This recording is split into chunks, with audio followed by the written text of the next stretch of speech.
Recent events in South Africa once again demonstrate how quickly anti immigrant sentiments can escalate into violence. The recent violent protests in the Eastern Cape, particularly in Kukombo, formerly known as East London, were primarily triggered by the controversial unauthorized coronation of a Nigerian community leader, Solomon Obana Eziko, king of the Igbo community in the area on March 24, 2026. The unrest escalated rapidly, resulting in the burning of vehicles and looting of shops. But this pattern is not new. Xenophobic violence in South Africa often begins with isolated incidents, rumors, or economic grievances before spiraling into widespread collective punishment against foreign nationals. These protests highlight a deeper societal issue, one that goes beyond xenophobia and reveals a more specific and insidious phenomenon: Afrophobia. Left unchecked, this hostility becomes a slippery slope into broader forms of exclusion, including tribalism. Before I start this video, before I talk about xenophobia in South Africa, I do want to recognize that them establishing an Igbo kingdom in Eastern Cape was wrong. It was wrong, and many people have come out to rightfully condemn it because that is undermining state sovereignty that South Africa has as a country. And the South African government has come out to say that that was a gimmicky thing because they do not recognize it within South African law. So I do think that is that. But also, I want to talk about the violence that followed it because this is not the first time this is happening. This is not probably going to be the last time this happens. This is a sign of something deeper. This is a sign that South Africans are tired. But I do think that their anger is misdirected. I do think their anger is directed at a group that is essentially powerless when they could be directing their anger at someone or some people who can do something about it, which is the government. But anyways, let's talk about it. Xenophobia refers broadly to the fear or hatred of foreigners. However, in the South African context, the term Afrophobia is more precise. Afrophobia describes hostility specifically directed at Black African foreign nationals rather than all foreigners equally. This distinction is critical because not all foreign nationals in South Africa experience the same level of scrutiny, discrimination, or violence. Evidence strongly suggests a racialized double standard.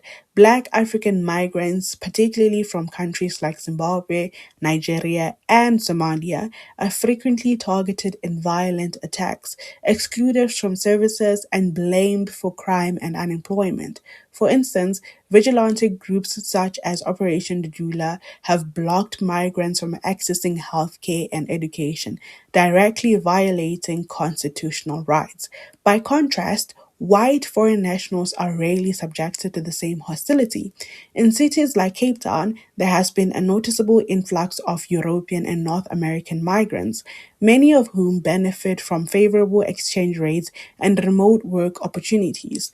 These individuals are often framed as investors or contributors to the economy rather than as threats. Their legal status is seldom questioned in public discourse, and they are largely insulated from the violence experienced by Black African migrants.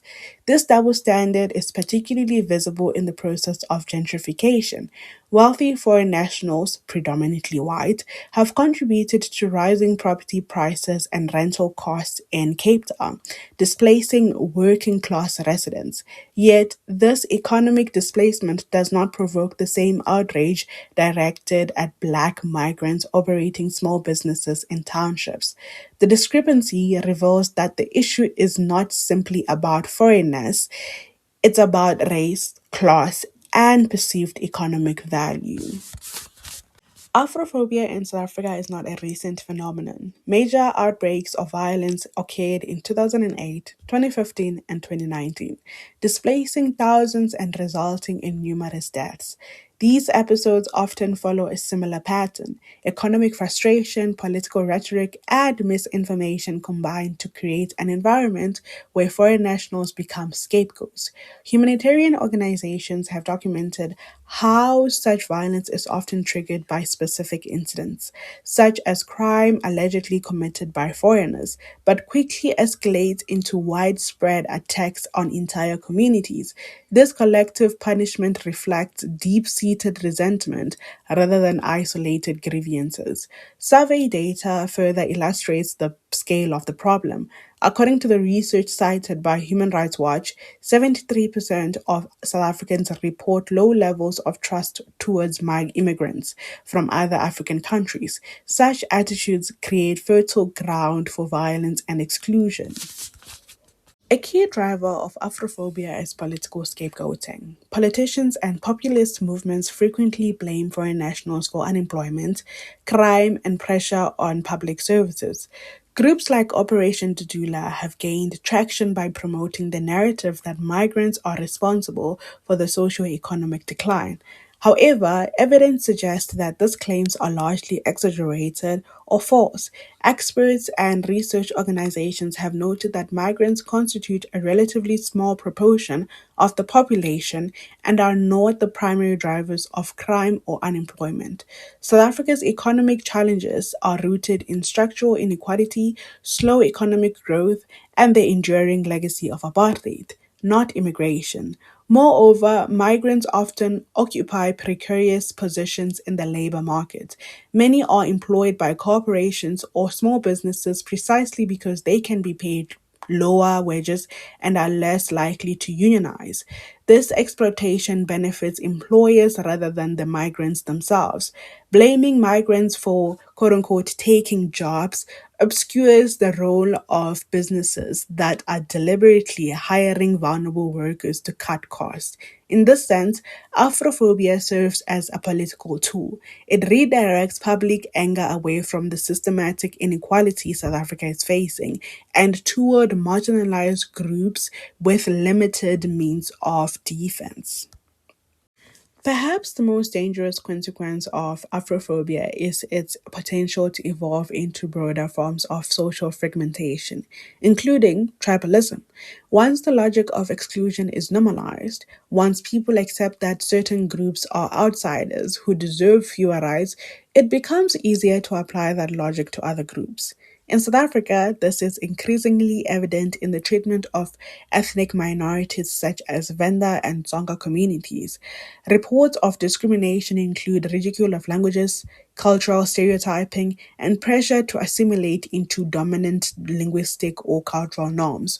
While not always as violent as xenophobic attacks, these forms of exclusion reflect the same underlying principle: the idea that some identities are less legitimate than others. Afrophobia then sets a precedent.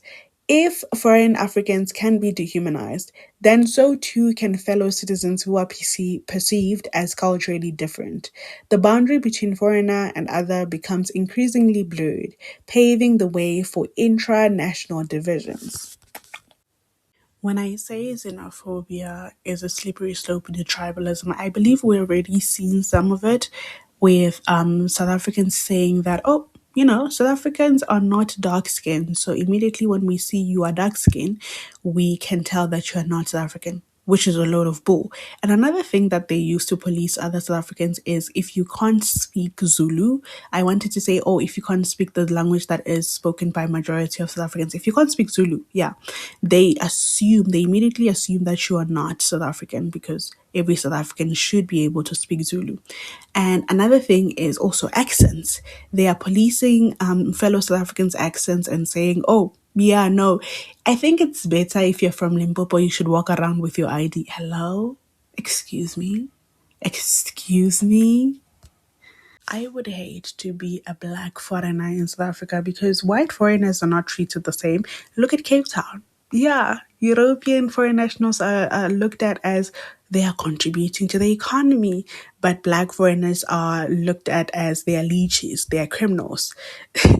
Come on, what are we doing? What are we doing? In Cape Town, they are literally driving up rent prices and they're driving out Cape Townians. Cape Townians are now going to Johannesburg because Cape Town is too expensive. That is the cost of gentrification. But we don't mention that. No, we don't mention that. We just say they are contributing to the economy because they are white. What are we doing? But when it comes to black foreign nationals, we say they are, driving up crime rates. They are driving up unemployment rates because they are taking our jobs. Do you realize that that sentiment of taking our jobs doesn't make sense because they have to be hired by South African corporations who are hiring them so they can exploit them? Do you realize that? I feel like a lot of people don't realize that when they say that. I genuinely feel like, and also, if I were to go visit another country and they treat me the way that we treat black foreign nationals, oh my, I would be devastated. I would be devastated because what do you mean you are just going to a country to get a better life for yourself and your family, and they are seeing you as this threat, as this criminal, as this alien that's not supposed to be there because you are ruining everything. And also, my question is, after you are successful with the xenophobic movement, after let's just say you have driven all the black foreign nationals out here, what happens then? Do you think South Africa will be running smoothly? Do you think everything is going to fall into place? Zero crime, everybody's going to get a job, everybody's going to be like happy, and everything's going to be good? Do you think that's what's going to happen? Because aren't you watching the Matlanga Commission? Your officials, they are not from Nigeria, they're not from Zimbabwe, they're not from anywhere else, they are from here. Your own officials you voted for. They are being exposed right now for being scumbags. They're exposed right now. They're in and out of courts because of what they're doing. But no, it's the foreigners, right? Okay, okay.